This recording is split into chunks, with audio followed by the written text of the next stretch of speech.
Good afternoon and welcome to the Columbus Metropolitan Club. We're streaming live from the Boathouse at Confluence Park. We also are welcoming an in-house audience today for our forum. And it is the first forum of the Columbus Metropolitan Club's new fiscal year. And I cannot pretend that I'm glad to close the books on what was at least the first few months of 2020. So, well, let's get started today by welcoming several new CMC members. Hillary Dodson from Kaiser Consulting, Christina Johnson, the new president of The Ohio State University, who will be visiting with us sometime later this fall. Jenny Lobb, The Ohio State University Extension. Kristen Reese with Leadership Columbus. Brooke Justianano, Home Care Assistants, and Scott Workman from the Columbus City Schools. We'll look forward to welcoming them sometime at a forum here in the next few months. Next week, CMC is going to be discussing the U.S. Census. An accurate census count is critical for how our democracy functions. And there's concern this year that the census and the importance of the 2020 census is being undermined and lost in the current news cycle. So be sure to be counted and come visit us next week as we talk about Census 2020. You can learn more about the Columbus Metropolitan Club, register for events, join CMC, or renew your membership, or make a donation anytime at columbusmetroclub.org. We are live streamed today thanks to our live stream partners, the Columbus Dispatch and PNC. We also would like to thank those of you who purchased virtual seats for today's forum. We're very grateful for this support and are able to continue our live streaming largely because of your support. Thank you very much. Today's forum, Back to School Toolkit for Everyone, is part of our Optimal Health series presented by OSU Wexner Medical Center and Nationwide Children's Hospital, with additional support for today's forum from Spectrum. Please help me thank them.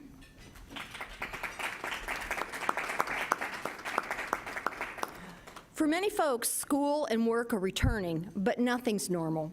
And how can we stay resilient? Well, flexibility is the key, and strategies for maintaining good physical and mental health while coping with an ever-changing reality are essential. Our panel today will discuss how to approach the many challenges and what a toolkit for wellness looks like at home and at work and today. So maybe we should ask, what's in your backpack? So let's welcome Superintendent of Columbus City Schools, Dr. Talisa Dixon. Thank you, Dr. Dixon, for being here. Clinical Director of On Our Sleeves at Nationwide Children's Hospital, Dr. Parker Houston. Dr. Houston, thank you. Family Ambassador for Ecole Kenwood PTO, Amanda McClafferty. Amanda, thank you. And our host for our whole Optimal Health series, Interim Director of Professional Development at the John Glenn College of Public Affairs at The Ohio State University, Greg Moody. Thank you, Greg. It's all yours. Thank you, Jane. Well, March is not that long ago. We scrambled to go online. We stayed home for work and school. School events were canceled, games, prom, graduation. We felt that loss, but also thought that by now COVID would be under control, but it's not. We want to get back to normal, back to school, but that's balanced against our anxiety and fear about coronavirus. On top of that, unresolved issues of systemic racism and an economic downturn add to the stress many families are feeling.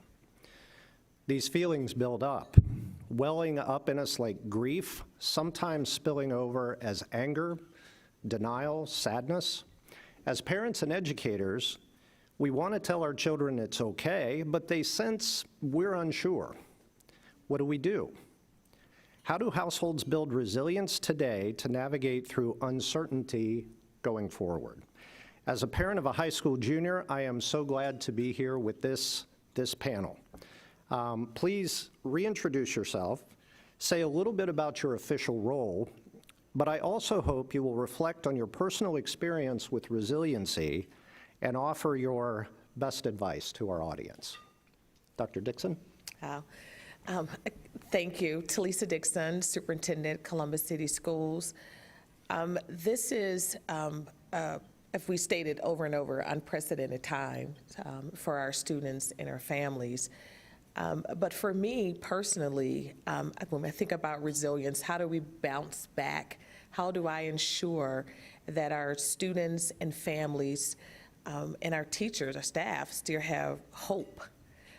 Hope that there is going to be a cure, hope there's a better tomorrow, hope that when we open up our doors for our students, that our students will feel good about coming back.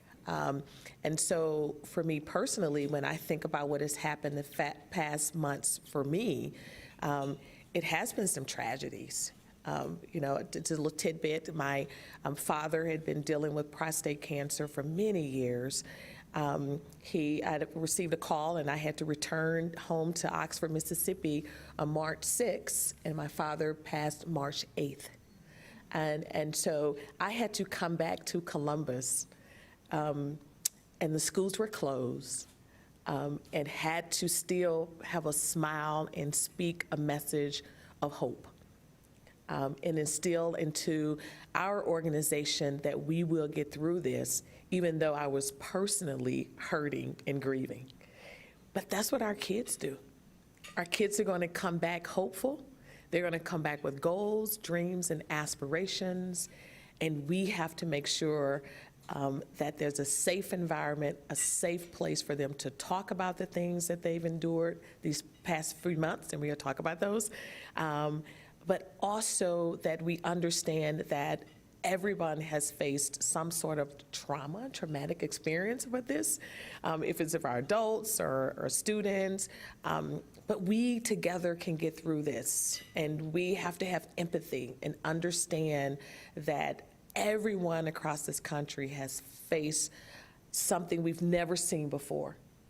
But together, that's what makes us stronger. Together, we recognize what has happened.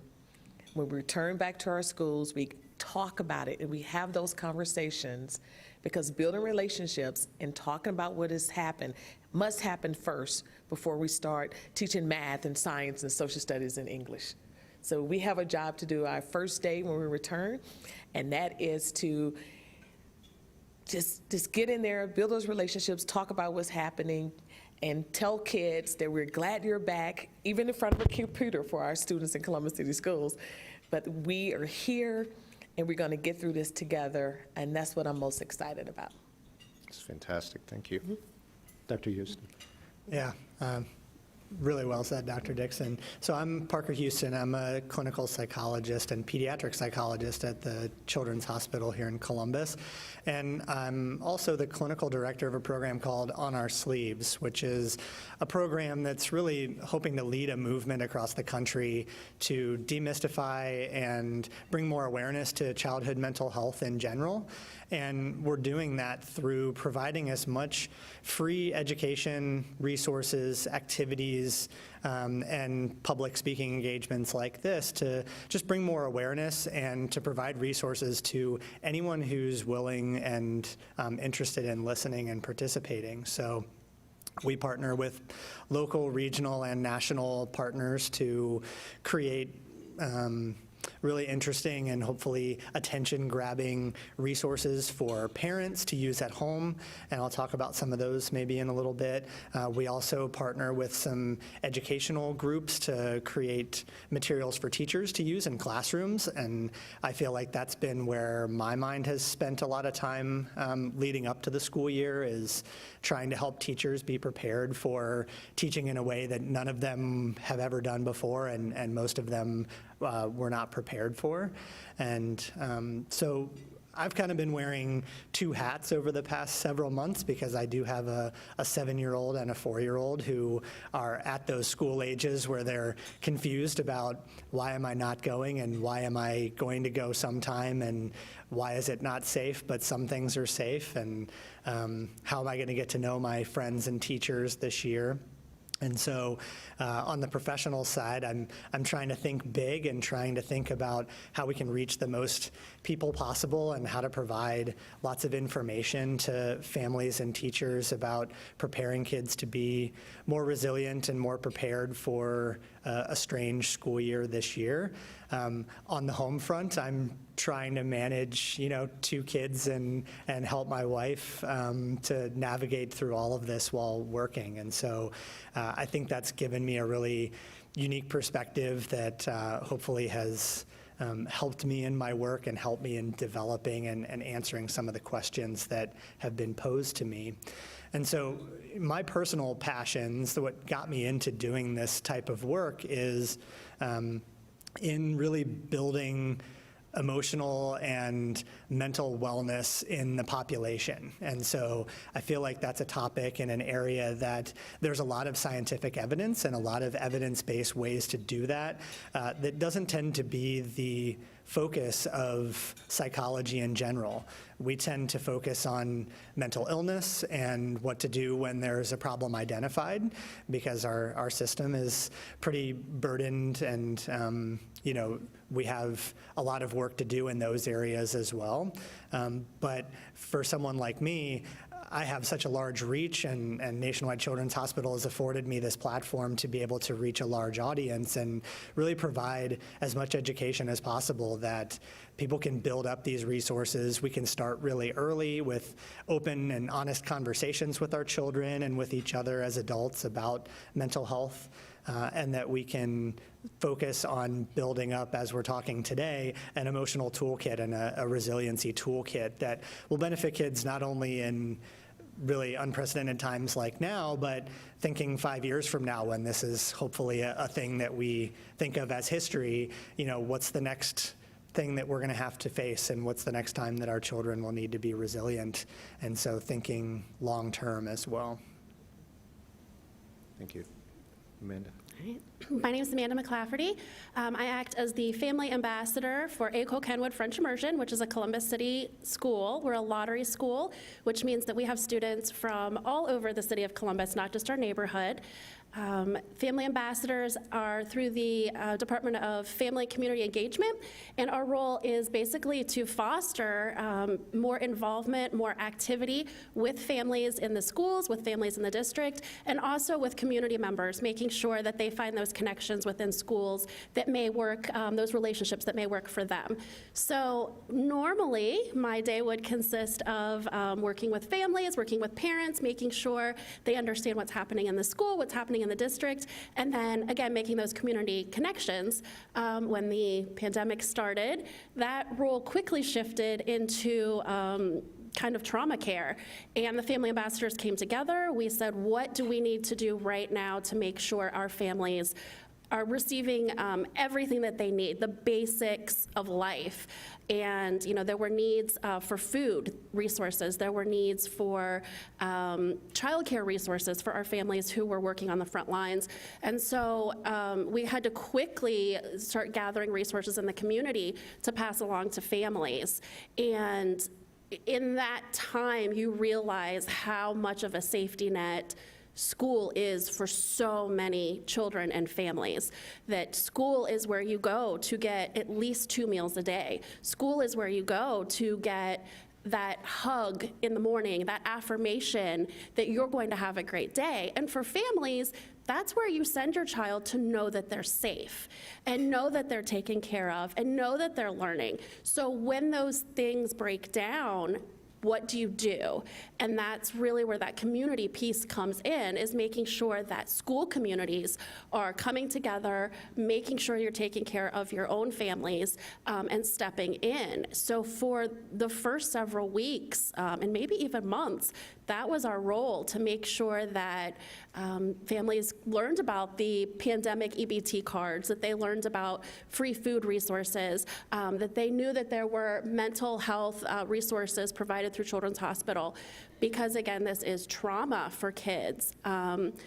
As the summer has moved on, those needs have shifted for families. As people are going back to work, that need looks more like, what do I do with my kids now that I have to go back to work and they're working from home? So where can we find childcare resources? What daycares are offering older child activities for kids. And so just making sure that we have those resources to provide to families as quickly as possible. And one of the biggest obstacles with that is that for Columbus, we have so many international families where, when you're sending your kid to school, there are ELL teachers or there are translators. You can work with someone at the school to understand what's happening. Once you're away from that building, then you're relying on emails and what's posted on online. So making sure that those families with the greatest needs are provided with the resources that they need when they need them has really been our focus. And we're ready to move forward. We're ready to teach everyone how to use the online programs if they have questions. We're ready to go as best we can. So I'm excited to send my kid back to school virtually. I have a fourth grader and then a freshman in high school. So I love them, but they need to go to school. Well, I like absorbing the strength of your approach because you each expressed a real hopefulness. But you're also calling it like it is. I mean, there are things here to not shy away from. So in conversations directly with children, our own children or for teachers in the classroom, how do you conduct those conversations? What do you say? What questions do you ask in that direct communication with children in our community? What we've done in Columbus, we pushed back the start of the school year to September 8th to provide 10 days of professional development for our staff, teaching them some of those tools. We want them to be able to facilitate honest dialogues with our students. When they come back and say, how are you? How was your summer? What are some of the challenges? What do you want to talk about? For Columbus City students, it may be, let's talk about the racial injustices that we've seen, right? The riots, the things that is happening right here in the city. Let's talk about it. We have to make sure we get our teachers the tools to talk about it, right? And how to respond. Our students have to talk about those things. And we cannot expect that they come back to school without those questions. Our teachers are so important to our students, even though our families are our first teachers, right? Our parents, they have relationships, trusting relationship with their peers and with their teachers.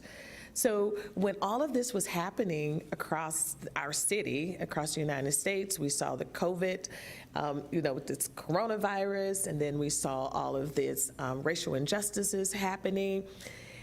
Usually students can come back to school and say, hey, what happened? Or teachers can plan a lesson to talk about it. That didn't happen. So we have to be able to say, we're going to talk about, race. We're going to talk about mental health. And some families, it's taboo to talk about mental health issues, right? So we have to confront those, up front and be honest and say that we're going to talk about it. We're going to have honest dialogues. I may not have all the answers for you, but at least you're going to be heard. And the same with our adults. How do we make sure that we have a platform for our adults to talk about their challenges? Our teachers, 'cause there are a lot of fears when we're talking about this virus, and how to make sure that our students are still learning. As a superintendent, we were saying, okay, we're going to move to this online platform. We have to make sure our students are still learning math and science and social studies. But the other piece is, are kids really ready for that? Our kids dealing with trauma, and we have to deal with our families and making sure our families and kids are safe and have those basic needs like food, shelter, and all that, and then learning comes, right? So I think, to start, have those honest dialogues with our families and our students, and then we can, and maybe use some of those dialogues to have an educational experience, right? And have students maybe, hey, let's write a song, let's do some political cartoons. Let's do some things that we can, that would help as Mr. Houston said, Dr. Houston said, that would help students cope not just now, but in the future. So I think those are some things that are important for us. Yeah, certainly. Pretty good I mean, handoff. Yeah. right. I mean, I think I'm going to recruit Dr. Dixon to come work for us after she finishes her time with the schools, because that's right on what we as mental health professionals think, which is, we were talking offline before we got up here about trying to find a few silver linings in all of this, and they are there. They're kind of hard to see right now, and they're overshadowed by some of the challenges that we're facing. But if we step back and look at some of those silver linings, one of them is that there is so much more focus and energy being placed on relationship building with our children and our students right now across the country for many different reasons. And, just having those 10 days of professional development before school started, it's not something we would have ever wished to have to do, to delay the school year and have them learn these things. But those are skills that will benefit students this year, and it'll benefit students next year, and the teachers will feel more empowered to ask difficult questions that maybe they used to be a little bit shy about asking or not know how to respond very well. And we're doing the same thing for parents, which is we have to be talking with our kids, and we shouldn't lead off with, what are you scared of? We should lead off with, what are you thinking about all of this? What are the thoughts that come into your mind, or what stands out to you? And if it leads to concerns, then it's appropriate to talk about them. But one of the amazing things about children is resiliency in a natural form. And we can harness it, we can teach it and improve it and help them carry it into adulthood. But children in general are incredibly resilient, and they're still learning how to navigate the world. And so, I'm amazed sometimes when I ask kids, what are you thinking? And I think I have it in my mind that I know what they're going to say, and they'll say something totally different. Like, I've kind of liked staying home and having breakfast with you every day. And it's like, oh, okay, well, I was thinking you were going to be upset that you're missing your friends and your teachers, but, talk about a silver lining. So, as Dr. Dixon was saying, I think, the most important thing that we can do is just give kids that safe place to talk about all of this and provide them with room to express both positive and negative emotions, and to know that that's an okay thing to feel right now, and that we're all here as adults to help them through these difficult times and to teach them new things and to sometimes highlight the positives when they're hard to see. One of the things we've tried to do with parents is offer weekly, they're called face-to-face meetings, family and community engagement meetings for families that they can join in on online. They can ask questions, they can get information about what's happening moving forward with the district. And one of the biggest pieces to that is starting out by thanking parents, thanking them for asking the questions, for being concerned. They're worried about all of these little pieces that are coming together, and, are we spending too much time at home? Are we spending too much time at school? And they're so worried and so concerned, and just saying, you know what, that's a good thing that you're concerned. That means you're thinking about your child. You're putting your child's needs first. Just by acknowledging that, it can calm so many feelings for families, even if we don't have the answer to the question. Just saying, you're doing a great job. This is really hard. This is really demanding, and you're doing it, and you're showing your child that even though things aren't going as planned, you can still make a path for yourself. And so going into the start of school with that attitude that, you know what, this doesn't look how we want it to look. This doesn't feel how we want it to feel, but we're gonna show up with a good attitude because that's our job. Your teachers are gonna come to you with everything you need, and you're going to show up with a good attitude. That alone takes the child into a different place, into a different mindset. So just working with families and talking to them and calming their fears is so important because we have so much on our plates as parents, and we don't want to mess up. These are our perfect little beings. We don't want to mess them up. So that approach that we get to talk about this, it's okay to be scared. It's okay to show your child you're scared. But the way that you react to that is much more important than the feelings you're actually having.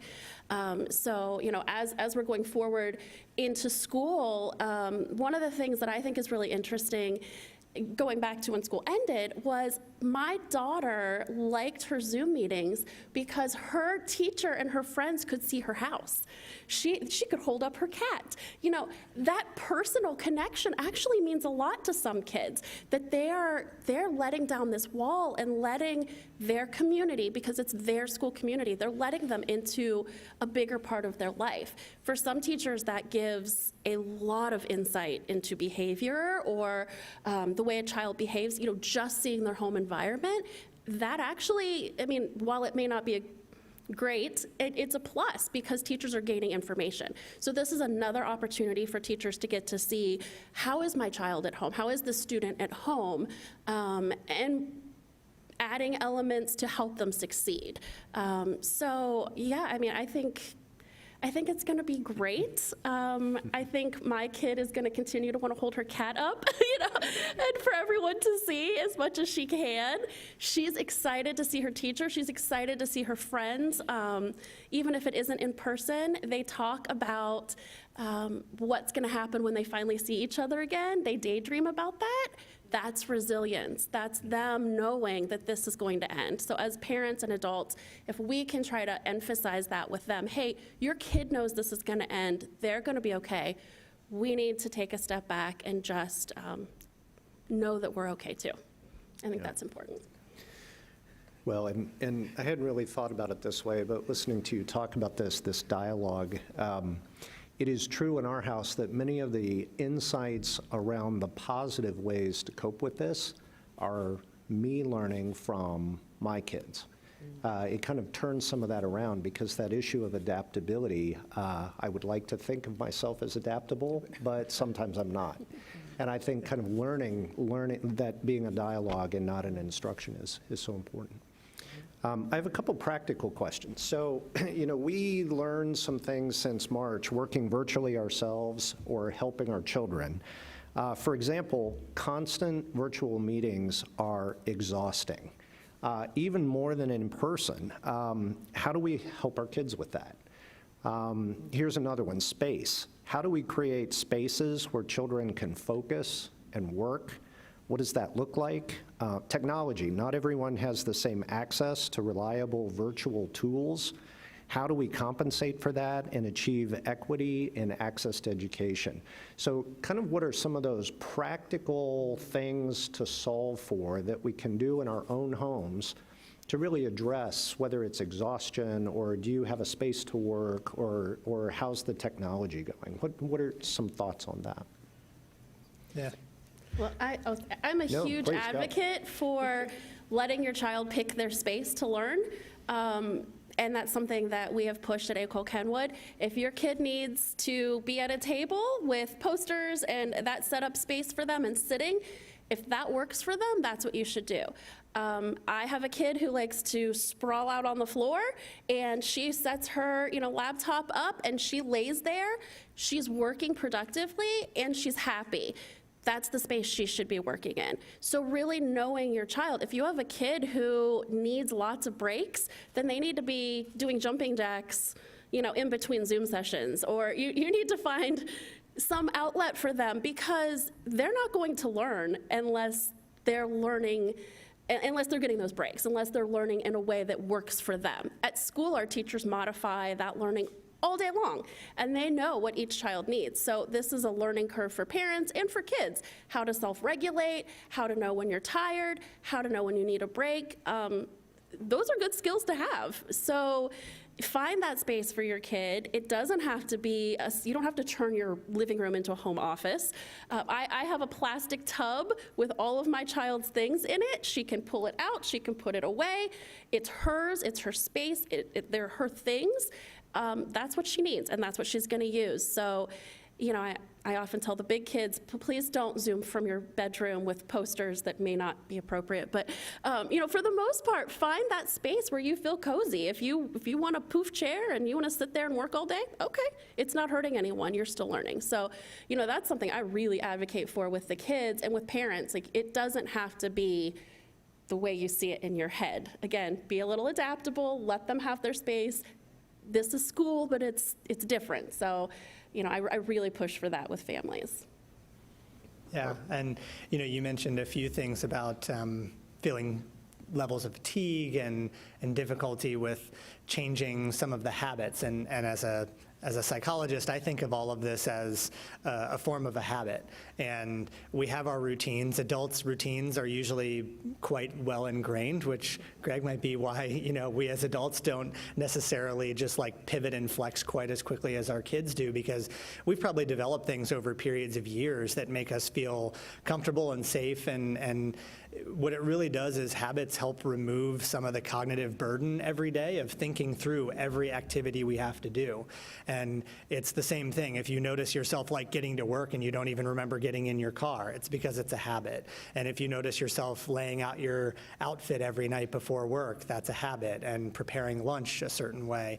And so when our schedule is totally flipped on its head, it becomes more burdensome from a cognitive standpoint, because we have to think about what's next, how do I use this technology, how do I log in? And for me, I do virtual meetings using a minimum of 5 different platforms. And so it's like, okay, well, I got this one set up, but this one, the speaker doesn't work right, and this one, the microphone doesn't work right, and the background's weird on this one. So that's where the fatigue part comes in.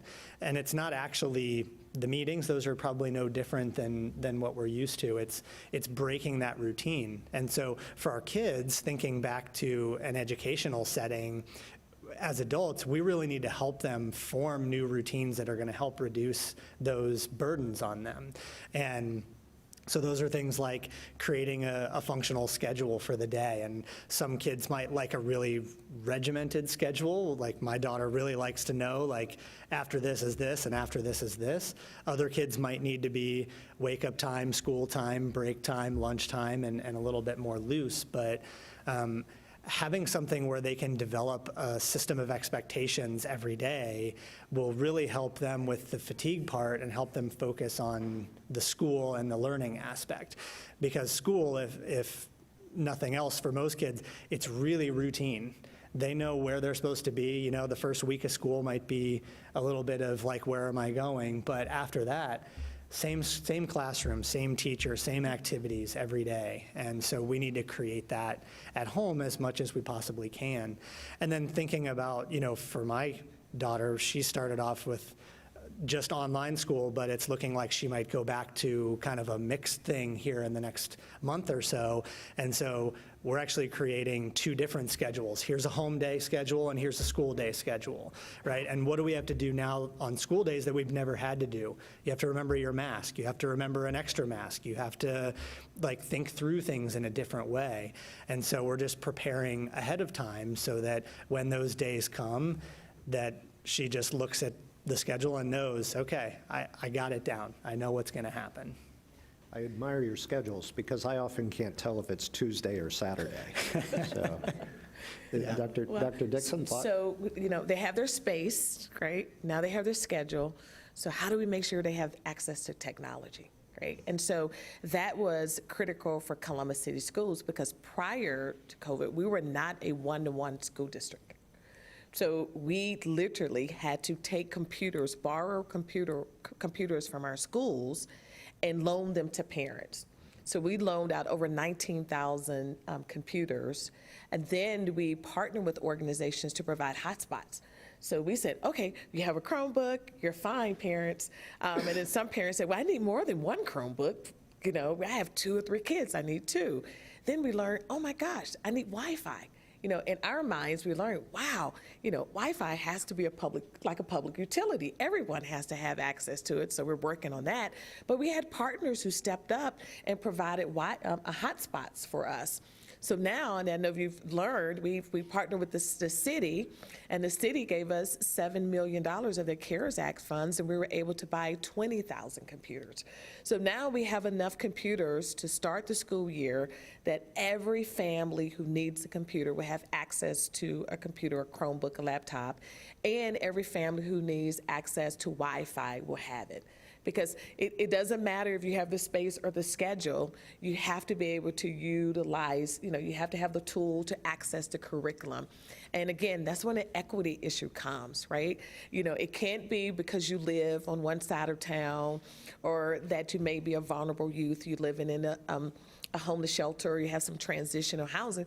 You need that Chromebook. That Chromebook should be like a textbook, right? So many districts aren't buying textbooks anymore because everything is on that Chromebook. So that was important to us. And then we had to move to making sure teachers could use it. Now, Zoom is now the big thing. What platforms do you use? How do you make sure students can utilize that technology? Because we know they can take they use technology all the time. They're always on the computers, or they're using their phones. That is it's tethered to them. But how can we make sure they use those devices responsibly, right? But also how teachers can really elevate learning using technology and make lessons fun. And so that has been what we've been working on too, during these 10 days of professional development. Also in summer school, we had 300 teachers who worked in summer school and provided some powerful lessons for our students to work on. So all of our students will have access to a Chromebook. Families will have access to a hotspot if they need Wi-Fi. And we're working to make sure that by 2023, all of our students will have their own Chromebook when they come to school every day. So they will this fall, but we're using some of the ones that we're replacing from our other schools. But that's the goal, out with the books, in with technology. And the last thing I would say about that, if school districts, when this COVID is over, we should not come back to what we left.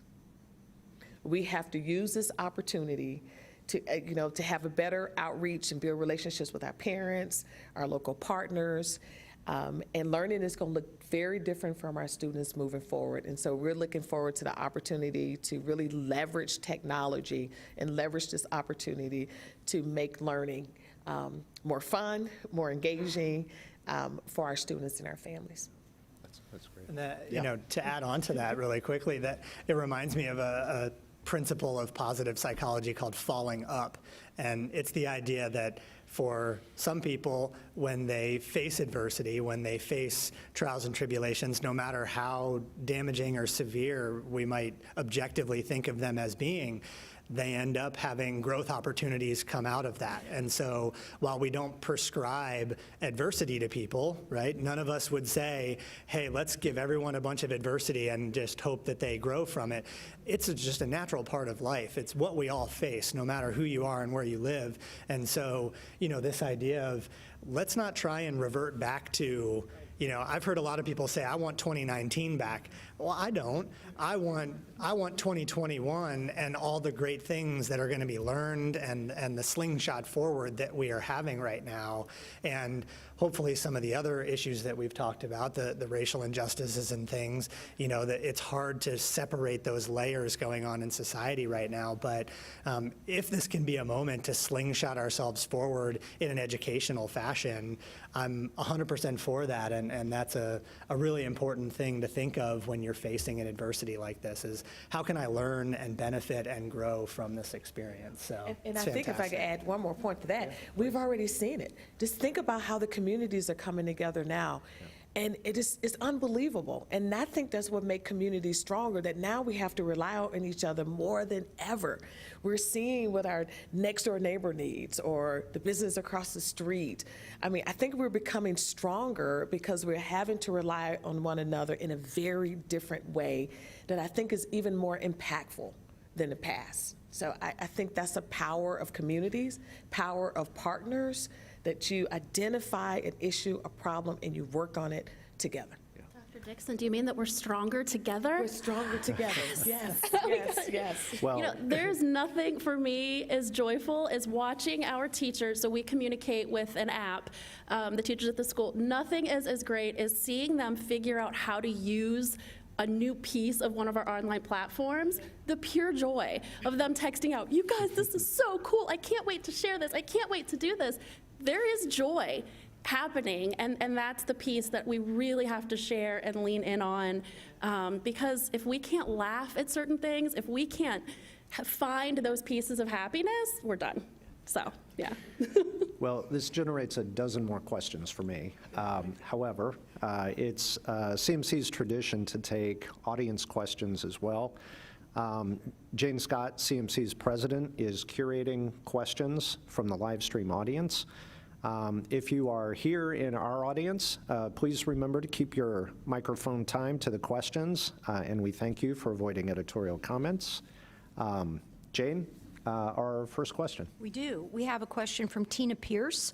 As some districts across the nation innovate to respond to COVID-19, how do you see some of those elements of innovation, such as virtual learning, remaining in our school systems in the future? And I know you've addressed this to some example, but maybe there are some other examples. Well, thank you, Dr. Pierce. She's one of our wonderful board members. And one of the things that we've been challenged with is making sure that learning is not the same, right? So we have courses that we are seeing now that will be better suited possibly working online, right? We can mix a little online courses with some practices at home. So I think it gives us an opportunity to do more blended learning and outreach. We can now connect more students to college courses at our two-year institutions, and our four-year institutions, and those students will have, I think, a different experience, but similar to what they're experiencing now. So I think it's going to allow us to have a broader outreach, allow our students to connect with students across the United States. We did a little bit in pockets before, but this now, it just opens us up to having more innovative discussions, innovative outreach, and really leaning on other partners like our hospitals, right? So we think about how can students have internships, right? We have to rethink that, right? So we're students are not going to be able to maybe go to the hospitals, right, physically, but we can figure out a powerful way for a student to have an enriching experience at a hospital virtually. We have telehealth now, right? How many of us now, we're meeting with our doctors on the screen, is unusual, but I think we use what we're learning to make sure that the future of this work and these experiences for our kids, we're using that technology to move us forward. Yeah, I would say that the normalization of technology use in education is, we've always used some forms of technology, but it's making years of gains in a short period of time out of being forced to do it. And I think, as you were just mentioning, teachers are finding that there are certain aspects of it that aren't so scary as they seemed a few months ago, and that they're really benefiting from it. They can reach students that might not be able to attend school in person, right? I think of some of my friends in the hospital who are, in the, the cancer units or other units where historically they had a teacher show up to the hospital periodically to try and do some education. Well, what are some opportunities there for kids who might be homebound for some reason? So there's infinite possibilities for technology to be useful in education and to even the playing field, not even Stevens, but work towards evening the playing field when it comes to some of the disparities in education across the country, because technology reaches everywhere. There's no place that technology can't reach if done right. So a question that I have, it seems as though we're returning a little bit, or have the opportunity to return a little bit, to the one-room schoolhouse where the youngster, maybe the first grader learned from the fifth grader, learned from the high school students. So you have a mixed age group in one family trying to learn. Are there thoughts about how that might advance the younger children? I think with online, a lot of the online platforms that our staff are using, there are wonderful opportunities for kids to advance, because a lot of that work is self-paced, and the teachers can check in, they can see where each student is working. So instead of maybe relying on testing For those numbers, they're looking more at these programs that students are using online. It's very quick, you can check in. I wouldn't say that the older students should be teaching the younger students. I wouldn't say that that's their role, because they should be focused on their own education. But definitely some of the online learning platforms are built for that progress and that growth, very much in a Montessori kind of way, I think is the right term to use. And that's nice for parents, that you know, oh, my kid is working ahead, and that's good for them. They're being challenge that's stimulating. So it's not just, you're not necessarily sitting and waiting for the next thing to be presented to you. You can continue to work at your own pace.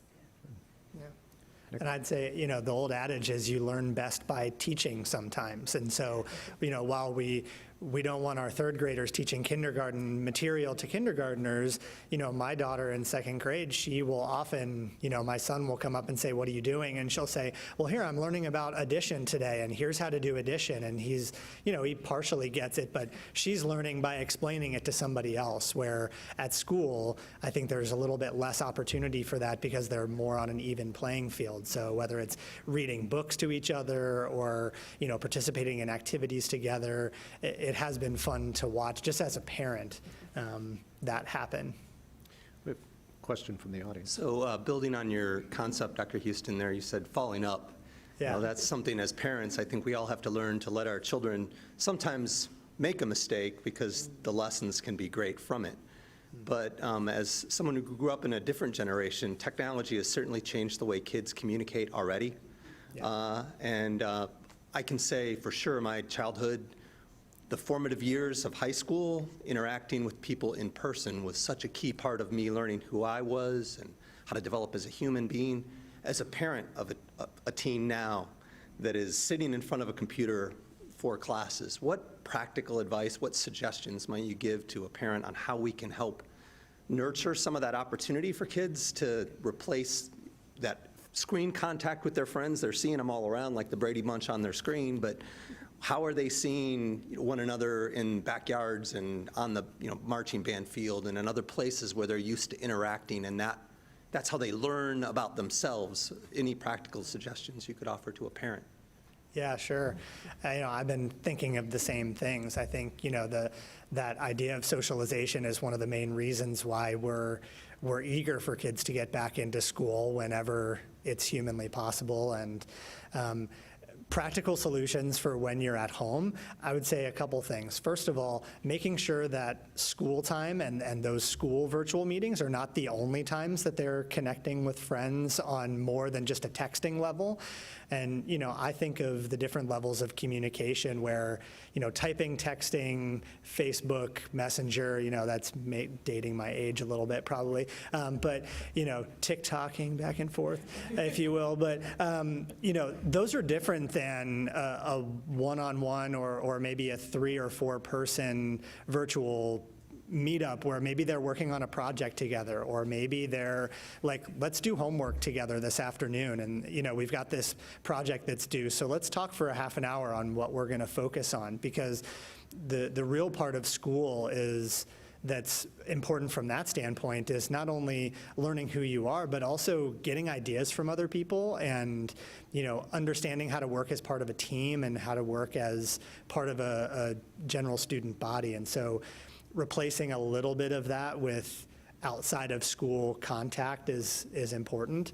While the weather's nice, I've also encouraged, go for a jog together, or if you're someone who plays sports, you can throw a football from more than 6 feet apart, and don't lick your hands after you throw the football back and forth. But there's a lot of sports going on around the country right now too, and so there are some safe ways that kids can engage with each other without having to be tight-knit in a classroom where they're, really close up with each other. So I just think creatively as parents about how to push them in those directions for now.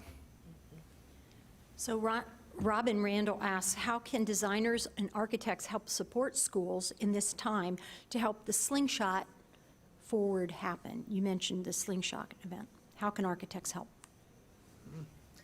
Oh, wow, that's a great question. I know we are going to, we just finished a process with Battelle for Kids, and that is looking at what do we want for our future of our students. What does a Columbus City Schools graduate look like? What are the hopes and dreams and aspirations we have for our students? And part of that is we're going to move to a phase of how do we redesign our school? What are our spaces? What should that look like? And I think the timing is so right for this conversation. And I think what they can do is help us imagine, what could schools look like? What do we need now? How could we get out of desk and rows? And should we be at tables and computer stations or whatever that looks like? I think that will be an opportunity for us to have those experts to help reimagine. I mean, when you walk into Nationwide Children's Hospital, that place is amazing. You know, you walk in and you don't realize you're in a hospital, right? I think we have to think about that for our school spaces. Now that we're learning that kids are creating their own spaces at home to learn and they're creating their own schedules, how can now we take that into a school building now, and we have students created, they create their spaces, they have different schedules, and we're not going to school from 7 to 3, I think we can use this as an opportunity to really leverage and say our schools of the future should look like this because we've learned, that's that slingshot, we've learned from this experience that we need something, and students want something, and we need something very different. Days of the computer lab are over. Gone. That computer lab needs to be in every classroom. It needs to be incorporated.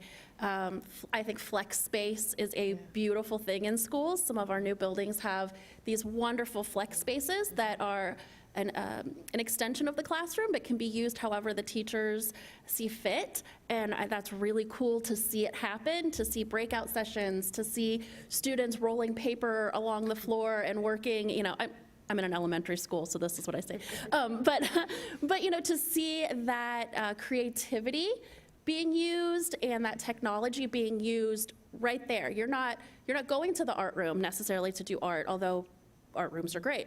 You're not going to the computer lab just for computer. So every room can be an art room. Every room can be a computer lab. You're really bringing all the pieces of education to you instead of breaking them out and going to different places. I think that's what's important. Flex space, flex space, flex space. Yeah. And that, from the standpoint of, there's a little bit of you don't know what you got until it's gone when we come to schools right now, because I think, parents have always thought of, I send my kids there, they learn some stuff, they come home, and hopefully they learn enough to get to do what they want in life. But now that we're not able to attend school in a typical way, I think we're all realizing how crucial school is to our children's development. And so when we think about redesigning what a school means, we're thinking about the health implications, right? The physical health implications of them not going to school. We're thinking about safe spaces for kids who don't have safe spaces outside of school. And so those are some of the things that I hope we can reimagine for our schools of the future, and integrate things like our school physical health programs, right? Which is where many kids get their primary care. They get their immunizations, which we're pretty far behind on those right now. So how can we integrate some of these services where for our students and for children of that age, school is really their place where they can get lots of developmental services, and learning is one of the most crucial parts, but there are other crucial aspects to learning and development that I think schools already provide without the resources really designed for it. So how could we provide them with those spaces and areas to do that? And so from a design standpoint, I think that could really factor into future school design. And there are many students who are at school from 7 a.m. until 6 p.m. Elementary school students, latchkey starts at 7. It ends at 6. If you're a latchkey kid, you're at school for 11 hours. You're there more than you're home. So shouldn't school feel comfortable and accepting and open? And many of our high schoolers, you get to school early for sports if that's what you're doing, and you stay late into the evening. This is where you're growing, and this is truly your community and your home for those years that you're there, and it should feel that way. Wow. I have to say, I wasn't quite expecting this forum to be so high energy and so positive and so exciting. So thank you. What a great way for us to start Metropolitan Club's fiscal year off. I learned that we learn from our kids. We need to be creative, that help students cope, and that's going to help them in the future. Lots of silver linings. Lots of silver linings, and I think it's going to be really curious for us to look back in 20 years and to think of all the things that COVID created and forced us to rethink and redo that we might not even see now. So thank you all. Next week, we welcome a conversation on the U.S. Census, an important and a once-in-a-decade requirement that everyone in our nation needs to be counted. That will be a very important discussion. Thank you to our sponsors today, the sponsors of our series, OSU Wexner Medical Center and Nationwide Children's Hospital, and Spectrum, who is joining us today as a sponsor as well, to our live stream partners, PNC and the Columbus Dispatch, and to our online virtual seat patrons. Thank you all so much. And let's thank our speakers, Dr. Dixon from Columbus City Schools, Dr. Parker Houston from Nationwide Children's, and Amanda McClafferty from PTO Penwood School. Yes, and Dr. Greg Moody. I keep wanting to elevate you to a doctor. You're going to have to get your doctorate degree someday. So thank you all for being here. Thank you for a lively conversation today. We look forward to seeing you hopefully back in the room next week. If not, please stay safe and be well.